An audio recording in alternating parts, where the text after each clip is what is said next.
Welcome to the Salmon Runs YouTube. Enjoy the video. You start by readying the host device and VPN app so the process moves quickly. Install and sign in to a reputable VPN, then choose a nearby server for low latency. Make sure the device's tethering option is enabled. Set the hotspot SSID and a strong WPA2 or WPA3 password. Once done, confirm cellular or wired internet is active because the VPN will route that connection. Do not skip permissions. Allow the VPN to run in the background and permit tethering.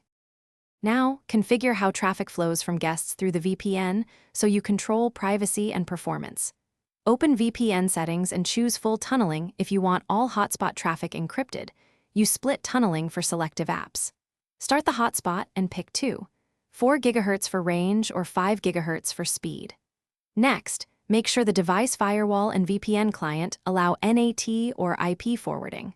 Otherwise, connected devices won't reach the VPN. If available, enable VPN pass-through or a dedicated tethering profile to lock the route. Finish by connecting client devices and confirming they use the VPN path. On a client, open a browser and check the public IP. It should match the VPN server. If pages fail, reboot the VPN client on the host, then reconnect the hotspot.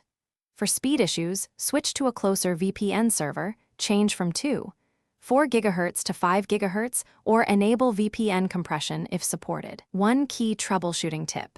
If clients show local ISP IPs, review firewall and forwarding. Re-enable IP forwarding and restart the VPN service to restore routing. Thanks for watching. Consider subscribing if we helped you.